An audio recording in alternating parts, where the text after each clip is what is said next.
got homework, and she goes, I just want a quiet dinner at home with the two of us. And my little boy was listening to that. He goes, when was the last time you two had dinner by yourselves? I said, it's been probably 18 years since we've had dinner. Or at least 13 since our daughter came about. Look, I want to thank y'all for coming out. What I'd like to do is talk to you for about 20 minutes tonight about why I think this is such an important election. The most important election in our lifetimes. And then after that, I look forward to taking your questions for as long as folks want on anything and everything. And then after we're done with questions, I'm going to stay right here. So if folks did get a chance to ask their questions, or if they want to get a picture made, or if they just want to come share something, I'll stay here as long as folks want to visit. Now, before I even start, let me just start with a couple of news items of the day. You may have seen in this morning's news. The President came on national TV and he announced yet another shift in foreign policy when it comes to Afghanistan. Folks, how many times do we have to see this? Reality intrudes on his delusions. Year after, I mean, you look everywhere in the world, he pretends like American weakness is going to keep us safe. He told us that they had defeated Al-Qaeda, except it wasn't true. He told us that ISIS was the JV team, except that wasn't true either. He told Assad there was a red line, and if he crossed it, he would have to go. Turns out that wasn't true either. He told Iran, you're going to have to do anytime, anywhere inspections, get rid of all your enriched uranium and your centrifuges. Turns out that wasn't true either. On issue after issue, he has tried to lead from behind. He has tried to project weakness to the world. And time again, our enemies have taken advantage of that. Reagan understood peace through strength. He understood our enemies need to fear and respect us, and our friends need to trust us. And it seems like time and time again, this president learns that the world is different from whatever he learned in Harvard Law School or whatever he learned as a community organizer. You know, I don't know about you, but I watched some of that Democratic debate a couple of nights ago. Now, I'll be honest, I didn't watch the whole. We were at a town hall here in Iowa, so I didn't get to watch it live, which I'm probably grateful for. I didn't miss the whole lot. But I watched some of it afterwards, and I couldn't believe what we were seeing. So you had a bunch of them debating about how much more free stuff we can give to people that are here illegally. Free education, free health care. They were having a debate about socialism. I had to check my calendar. Is it 2015? Did we just wake up and go back in time? Yeah. They're really debating whether socialism is good for America. One of those candidates said the biggest threat to national security. Now, we can disagree. Maybe it's radical Islam. Maybe it's a nuclear-armed Iran. But he said the greatest threat was global climate change. That's more dangerous than radical Islam? That's more dangerous than Iran with a nuclear power? This is the one thing I didn't hear. This is what I was actually waiting to hear. I actually expected to hear this. Maybe you've seen all these stabbings going on in Israel. These poor innocent civilians, many of them fatally stabbed, others getting injured. I thought for certain Hillary Clinton would propose knife control when she got up there. I thought, that's exactly right. You give it your table knives, your steak knives, your butter knives, let the government confiscate them and tell you whether you're allowed to own one. Yeah. Folks, this is the most important election in our lifetimes because of the damage this president has done to our country. You know, if I asked you what's the worst thing he's done these last 7 years, well, we could spend all night talking about that. I mean, I bet you everybody would have a good different answer. It could be $18 trillion of debt. Could be the EPA regulating water in our backyards. Could be the fact they created Obamacare, a new entitlement program, when we can't afford the government we've got today. Could be the fact you've got foreign policy. We won't stand with Israel, even as we allow Iran to become a nuclear power. A record number of Americans on food stamps. They're turning the American dream into the European nightmare. But I think the worst thing that this president is doing, he is trying to change the idea of America. You listen to his speeches, you look at his policies, it's all about redistribution. More government taxing, spending, borrowing, regulating. Folks, the American dream has never been to grow up and have the government take care of you. The American dream is that the circumstances of your birth don't determine your outcomes as an adult. You don't have to be born to wealthy parents or in a wealthy zip code. If you work hard, you get a great education, you should be able to do great things in this country. Now, I want to talk to you a little bit about what we've got to do to fight to save the American dream together. Before I even tell you about that, I just want to introduce myself to you. A lot of you may not know that much about me. I want to tell you why the American dream is so important to me personally.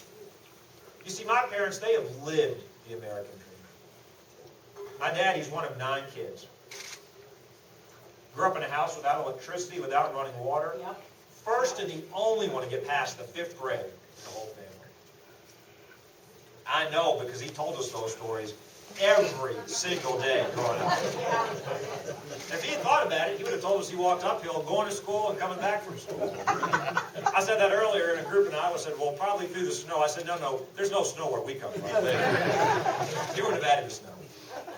But here's the amazing thing. Nearly 45 years ago, the first time my dad ever got on a plane, first time my parents ever got on a plane, they came halfway across the world to Baton Rouge, Louisiana.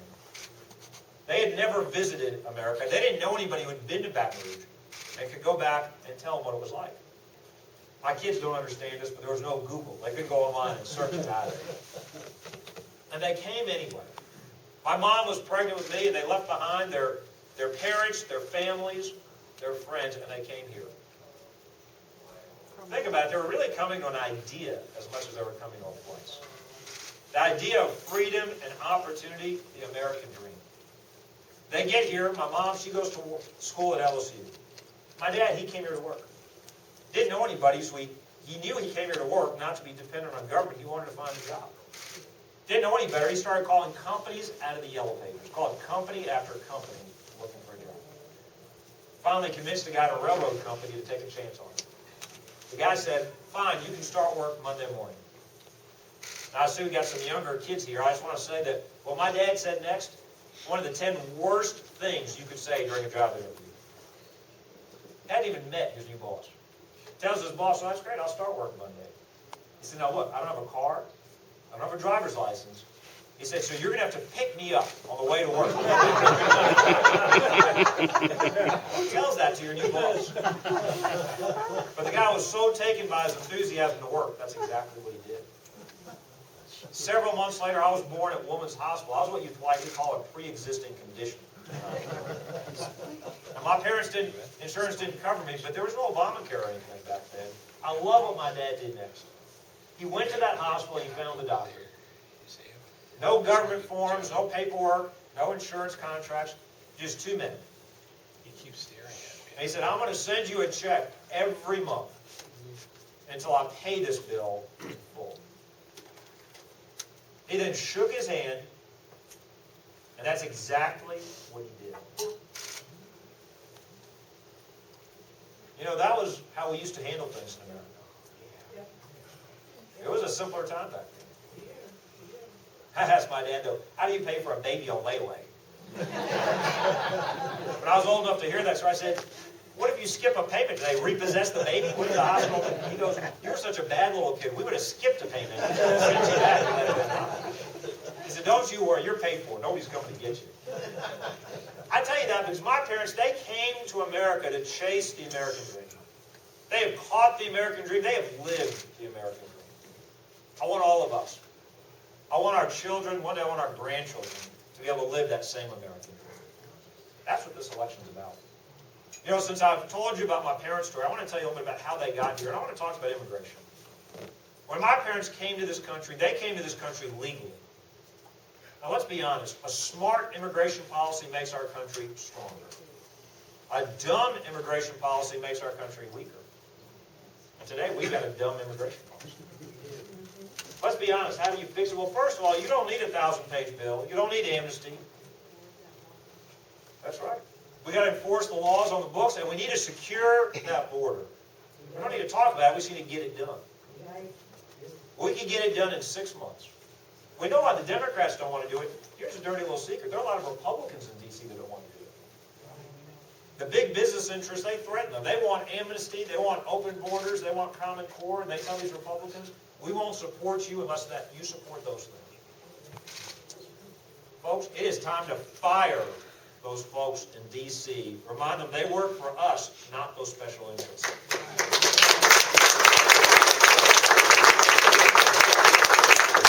It's not just securing the border. We've got to put an end to sanctuary cities. You know, Congress says they want to defund them. That's not good enough. Let's pass the Partners in Crime package I propose. Let's tell those mayors and councilmen, if you're going to break the law, we'll hold you criminally responsible. As accessories to the crime, committed by people who shouldn't be here in the first place. You lock up a couple of mayors, I bet you wouldn't have any sanctuary cities anymore. That put an end to that. Folks, we used to proudly call America the great melting pot.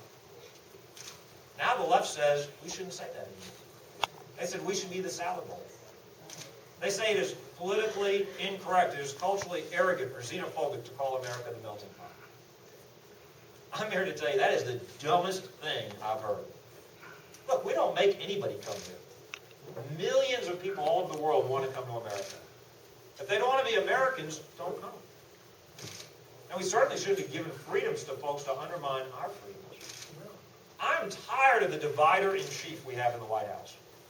Look, I'm tired of the hyphenated Americans. We're not Asian Americans or African Americans or rich or poor Americans.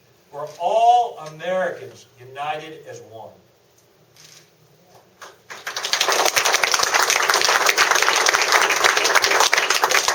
But this is what a strong immigration policy looks like. We need to say this. Folks who want to come here need to come here legally. They need to learn English.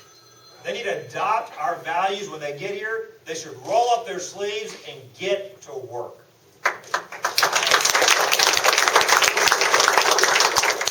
I said something a few weeks ago on national TV that upset Hillary Clinton. So I want to say it again. She got so upset she sent Congressman Castro to Des Moines to criticize me. So I've started repeating it everywhere I go. Once I knew she didn't like it. Look, we have to insist on assimilation and integration when it comes to immigration. Immigration without assimilation is not immigration. Immigration without assimilation is an invasion. We must not let that happen in America. You see what's happening in Europe. Second, third generation immigrants that don't consider themselves parts of those societies, those values, those countries. We better not let that happen here. Folks, it is time for us to get a smart, not a dumb immigration policy. It makes us strong, not weak. But I want you to focus on one of the things I said. Notice I said it wasn't just the Democrats, it's the Republicans that are stopping us in D.C. I'm a lifelong Republican. I'm a lifelong conservative. I want to say something that may surprise you. I am angrier at the Republicans in D.C. than I am at the Democrats. Now, why do I say that? Look, let's give them credit. At least they're honest on the left. Bernie Sanders, he calls himself a socialist. I mean, Obama and Hillary, they're no better, but at least he's willing to call himself a socialist. Look at the Republicans. They tell us one thing when they're campaigning, they do another thing when they get elected. So your only choices in D.C. are honest socialists and lying conservatives. That's a heck of a choice, by the way. I mean, think about it. They told us, give them the majority. Remember last year they said, give them the majority, and they would stop Obamacare and amnesty. We did our parts. We volunteered, we voted, we donated, we got the majority, and then what happened? Nothing changed. This year it's even worse. McConnell said, oh, we can't really defund Planned Parenthood. Oh, by the way, if the Republican Party can't defend innocent human life, what good is the Republican Party?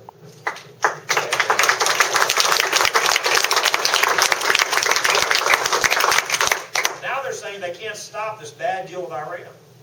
Well, let's be honest. Let's see what really happened here. The Iranians conned President Obama, and then President Obama, he conned the Senate Republicans. The only group he can out-negotiate are the Senate Republicans. Everybody else walks all over it. It used to take a 2/3 vote to approve those kinds of deals. Then they passed this flawed Corker bill. Now it takes a 2/3 vote to reject the deal. Why in the world would we do that? Every Senate Republican except for Tom Cotton voted for that bad bill, including all those senators running for president like Cruz, Rubio, Paul, and Graham. Folks, now that they've got this bad bill, why wouldn't they do one of two things? Why wouldn't they say, Mr. President, you're not in compliance with this law. You've got these secret side agreements with Iran, therefore you can't put this deal into effect. But if they're not willing to do that, why not use the nuclear option to stop Iran from becoming a nuclear power? Mitch McConnell keeps saying, well, it takes 60 votes. That's not in the Constitution. That's a Senate rule. They can change that tomorrow. That's exactly right. Harry Reid, when he lost the 60th vote for Obamacare, he didn't give up. He got it done. When he lost the 60th vote to confirm the president's judges, he didn't give it up. He found a way to get it done. If Harry Reid and Nancy Pelosi are willing to fight that hard to force socialism down our throats? Why won't our side fight just as hard for freedom and for America? I'm tired. This Republican Party, their motto has become, we can't. You know, the reality is when I was in Louisiana, when I was first elected, they told me we couldn't. They said, oh, you can't do ethics reforms. You can't do statewide school choice. They told me recently, you can't cut government spending. You can't defund Planned Parenthood. We did all those things. In D.C., we need Republicans that say we can, we will fight, and we will win. You know, the reality is it's time to fire everybody in D.C.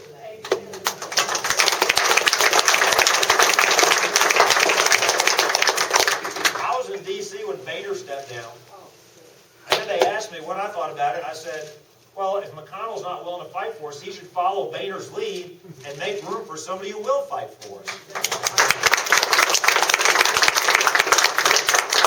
Folks, here's the honest truth. Nothing's going to change until we force term limits down their throats and make them come home, live under the same rules and laws they pass for the rest of us.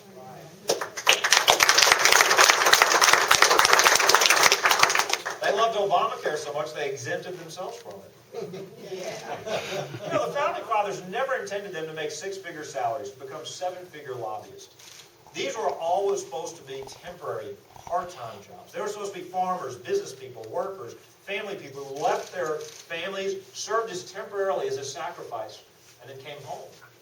Now they make six-figure salaries, they become seven-figure lobbyists.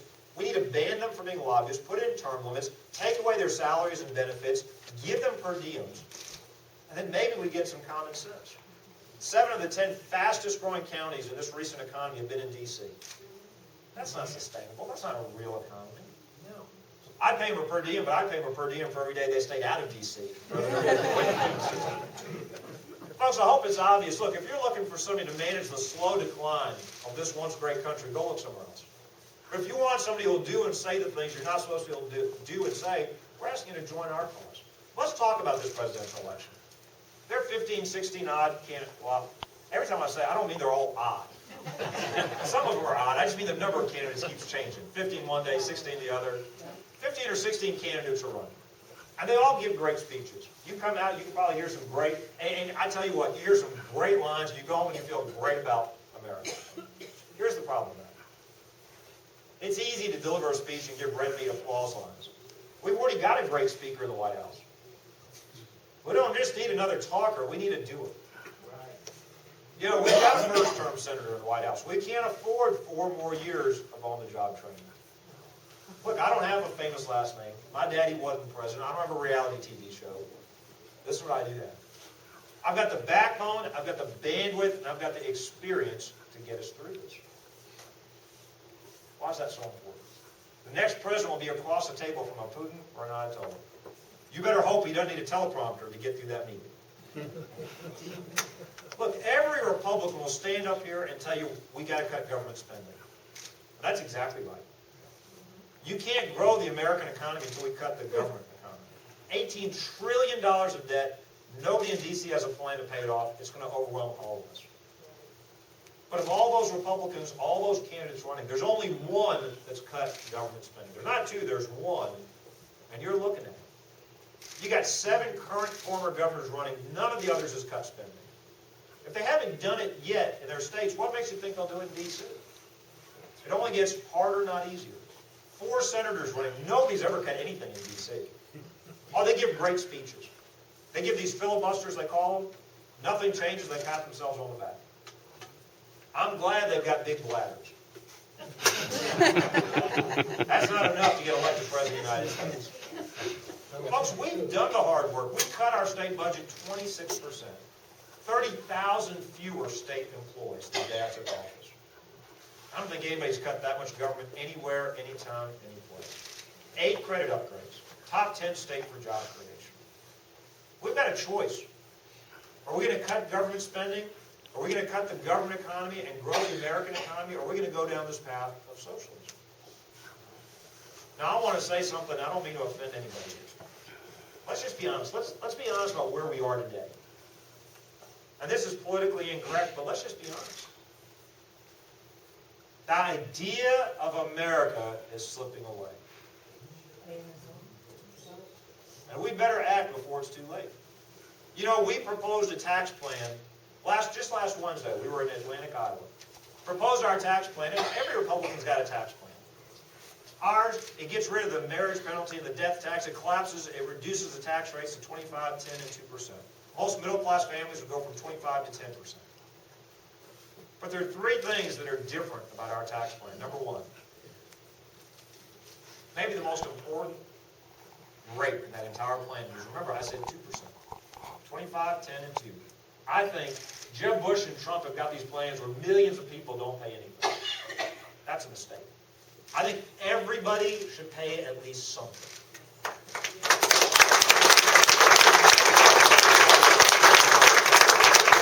We've all got to have skin in the game. That 2% doesn't raise a lot of money, but it is the most important 2%. I want all of us to care about the money they're spending in D.C. I don't want to continue creating one class of Americans that pays taxes, another group that is becoming dependent on government. The reality is we're all in this together. We're all rowing in the same direction. It's called shared sacrifice. Earned success is so much more important than unearned success. Second thing my plan does is it gets rid of the corporate tax. We get the highest corporate tax in the developed world, and jobs and investment are going overseas. I want those jobs and investment at home. We know the big companies, they hire lobbyists and accountants anyway. They don't pay these taxes. It's the small businesses that are getting hit. Make the CEOs pay their taxes, but let's create the jobs here. My plan would grow the economy 14%. 9% in terms of wage growth, 6 million new jobs. Third thing it does, it purposely cuts government spending. Folks, the idea of America is slipping away. We've got to be serious. Jeb Bush tells us, lose the primary in order to win the general. I disagree with that. That's the establishment saying hide your conservative ideas and beliefs, get the left and the media to like you. That never works. If we do that again, we will lose again, and we will deserve to lose again. What if instead we embraced our own principles? The idea of America is slipping away. Think about what we have seen these last 7 years. $18 trillion of debt. EPA regulating water in your backyard. A foreign policy where our friends don't trust us, our enemies don't fear us. They created a new entitlement program called Obamacare when we can't afford the government we've got today. Record number of Americans on food stamps, record low participation rate in the workforce. They're trying to change the American dream and the European nightmare. We got a president who won't even say the words radical Islamic terrorism. We've got a foreign policy where our president loves to criticize and apologize for America. He's declared war on trans fats and a truce with Iran. That makes no sense. We've got now a Supreme Court that thinks they're smarter than God in terms of defining marriage. A left trying to take God out of the public square. Planned Parenthood selling baby parts across the country. The idea of America is slipping away. The idea of America has created more wealth than any other civilization in the history of the world. It has done more to fight for freedom and the rights of the defenseless than any other civilization in the history of the world. Shame on those fools in D.C. if they give away the idea of America. Shame on us if we let them. As long as I've got breath, I will fight to save the idea of America. But I can't do it alone. And before I close, I want to tell you one more thing. I'm not embarrassed, I'm not ashamed to tell you that I'm a Christian. Now, what did I tell you?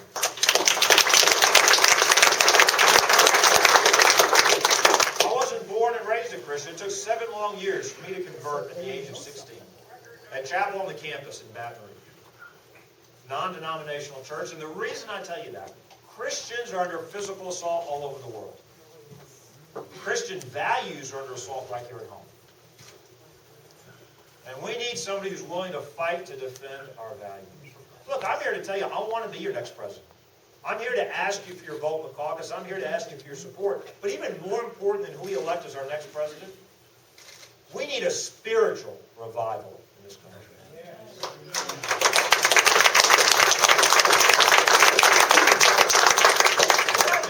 About our Christian values and defending them in Louisiana. We're actually working to defend them. I'll give you an example. The most pro-life state 6 years in a row. Let's talk about Planned Parenthood. When that first video came out, we launched an investigation. The second video and other videos came out, we canceled their Medicaid contracts so they wouldn't get any taxpayer dollars in the state of Louisiana. They're talking about it in D.C. We're doing something about it. Well, they didn't like that. They decided to come protest at the governor's residence where we live. They've got a First Amendment right to do that. But we decided that being Southerners, we'd provide some hospitality, some entertainment. So we put a large projection screen outside when they were scheduled to come, and we show those Planned Parenthood videos over and over and over.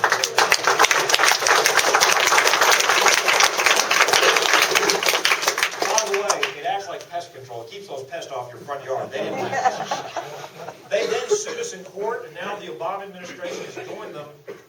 Look, the president doesn't have time to watch the videos. He's got time to send his lawyers to harass us in Baton Rouge. He can send all the lawyers he wants. He's not going to intimidate us.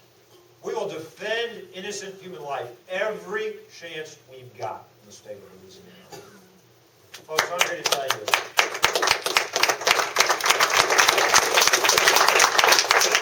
the idea of America is slipping away. I'm willing to fight to my last breath, but I need your help. I can't do this alone. With your help, with God's grace, I know we can be successful. I'm here not to ask you to join a campaign. I'm here to ask you to join a cause. I'm here to ask you to believe again. You see, when I was young, my dad taught me that Americans could do anything. I believed him then, and I believe him now. I think you believe that as well. I think you believe that our best days should still be ahead of us. I think you believe that we are blessed to be in the greatest country in the history of the world. But I believe that you also have been frustrated these long last 7 years. You want to believe again. But we have seen the damage they have done these 7 years. Reagan reminded us we were that shining city on a hill, but he also reminded us that every generation has to choose for itself to renew those principles of freedom. Previous generations have spilled great blood and treasure to give us the freedoms we've got today. Now is our time to decide, what are we willing to do? There will be a day of reckoning. I want it to be known when that day comes. We did everything possible to save the idea of America. The hour is late, but it's not too late for our country. I'm not asking you to join up tomorrow or next week or next month. We're asking you to sign up today. There are folks with clipboards later. They'll be asking folks to sign up. Join our cause. We're asking you to believe again. We're asking you to join the fight.